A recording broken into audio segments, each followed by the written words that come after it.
Sintayong matangkan duel formasi lawan Brunei. Aaron Suitela memukau usai dicoret timnas Indonesia U17. Vietnam hapus pakem Park Hang-seo. Simak informasi selengkapnya hanya di Garuda Space Update.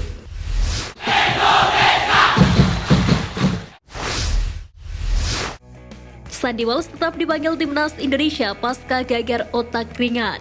Pemain keturunan tersebut perlu berhati-hati dalam berlatih serta selalu memantau kondisinya sampai semuanya sudah berangsur normal kembali.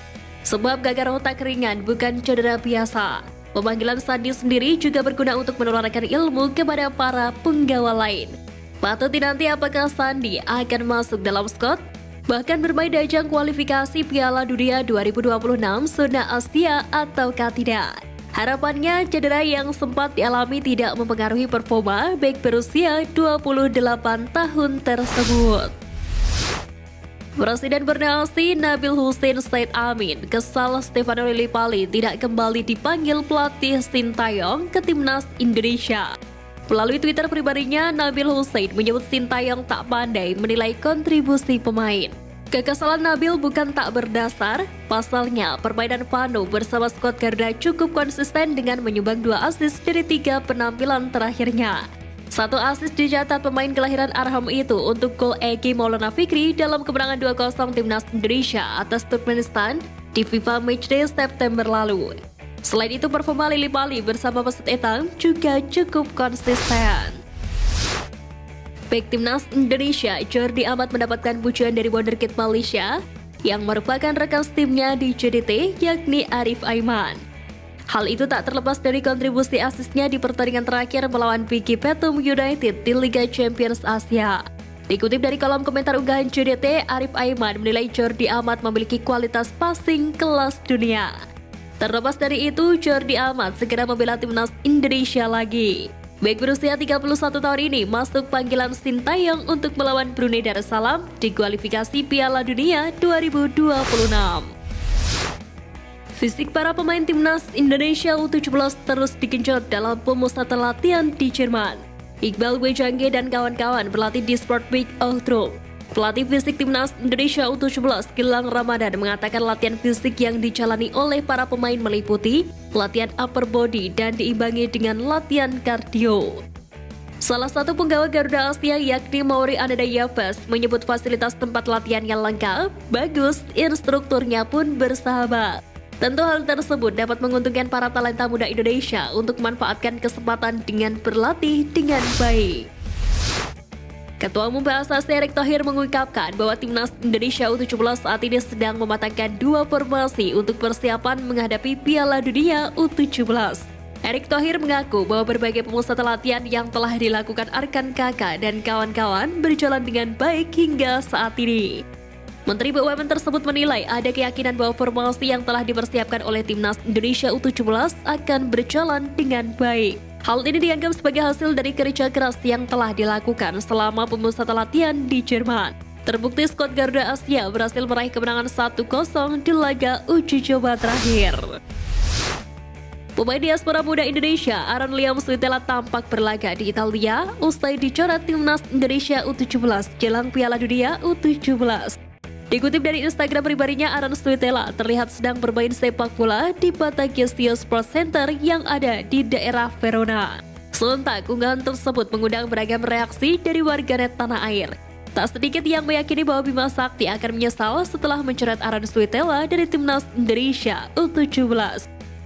Penampilan Aaron Suitela selama di Italia juga menuai komentar dukungan dari sesama pemain diaspora yang sempat mengikuti seleksi timnas Indonesia U17 di Jakarta. Mulai dari Madrid Augusta, Mahesa Ekayanto, hingga Igor Arungbobi Sanders meninggalkan komentar positif untuk Aaron Suitela di Italia. Pelatih Persija Jakarta Thomas Doll angkat bicara soal pemanggilan 2 pemainnya, yakni Rizky Ridho dan Witan Sulaiman ke skuad timnas Indonesia guna berlaga di kualifikasi Piala Dunia 2026 zona Asia. Thomas Doll memastikan pihaknya akan melepas kedua pemain Persija itu. Bahkan pelatih asal Jerman tersebut juga memberikan dukungan penuh kepada Rizky Ridho dan Witan Sulaiman yang dipanggil memperkuat timnas Indonesia. Dia berharap kedua pemainnya itu bisa memberikan performa terbaik di bawah asuhan Sintayong. Pelatih kiper timnas Indonesia, Yoo Jae-hoon ikut buka suara terkait potensi Cyrus Margono dan Emil Audero untuk membela skuad Garuda. Menurutnya, naturalisasi kiper saat ini bukanlah kebutuhan mendesak timnas Indonesia. Yoo Jae-hoon menjelaskan kriteria terpenting untuk mengisi pos penjaga gawang timnas Indonesia, yakni memiliki tinggi ideal yakni 185 cm, seperti yang pernah diungkapkan Sintayong. Selain postur badan, Sintayong juga mencari kiper yang bisa memainkan bola menggunakan kaki dengan baik. Hal ini dikarenakan ex-pelatih timnas Korea Selatan itu lebih menyukai kiper yang bisa membangun serangan daripada mengumpan bola-bola panjang. Pelatih timnas Malaysia Kim Pan-gon memiliki nafsu besar ingin kangkangi Sintayong rebut trofi pertama. Pelatih asal Korea Selatan itu bertekad meraih gelar juara pertamanya bersama Harimau Malaya di Piala Merdeka 2023. Berdasarkan Transfer Market, Kim Pan-gon mulai melatih timnas Malaysia sejak 21 Januari 2022. Meski sudah setahun lebih melatih, juru taktik 54 tahun itu belum pernah mengantarkan Harimau Malaya merebut trofi juara di kompetisi apapun. Di lain sisi, Sintayong sendiri meski belum mempersembahkan trofi untuk timnas Indonesia, namun telah menciptakan perubahan penting di tubuh tim Merah Putih. Setelah mencoreng wajah Vietnam di Asian Games 2022, Hoang Anh-tuan kembali melontarkan pernyataan kontroversial yang bisa memicu perkara besar. Hoang Anh-tuan kini dipercaya menukangi timnas U18 Vietnam, tim yang dipersiapkan mengikuti turnamen persahabatan di Korea Selatan. Dalam momen itulah, secara tak terduga Hoang Anh-tuan ingin menghapus pakem sepak bola Vietnam yang sudah dibangun Park Hang-seo selama 5 tahun terakhir. Berkaca pada kegagalan di Asian Games 2022, pelatih kepala batu ini meyakini gaya bermain Vietnam lewat umpan pendek dan penguasaan bola sudah usang. Koordinator Save Our Soccer, Akmal Marhali, mengingatkan bahwa ada bom waktu yang bisa meruntuhkan ataupun menjatuhkan sepak bola Indonesia yang saat ini transformasinya sudah berjalan dengan apa yang diharapkan. Faktor pertama yang bisa menjatuhkan sepak bola Indonesia menurut Akmal Marhali adalah pengurus PSSI itu sendiri jika tidak mampu menjalankan amanah. Hal kedua yang bisa menjatuhkan sepak bola adalah kompetisi. Menurut Akmal, saat ini Liga Sepak Bola dari Liga 1, Liga 2, dan Liga 3 sedang berjalan. Namun masalah kontroversi wasit dan jadwal yang bentrok dengan timnas patut dibenahi. Terakhir, pemberantasan mafia juga dianggap dapat menjatuhkan transformasi sepak bola Indonesia jika tidak dieksekusi dengan baik. Pelatih timnas Indonesia, Sintayong, memiliki sejumlah opsi formasi yang bisa dibentuk saat menghadapi Brunei Darussalam pada babak pertama kualifikasi Piala Dunia 2026 zona Asia. Dari 25 pemain yang dipanggil, skema 3-4-3 cukup menjanjikan.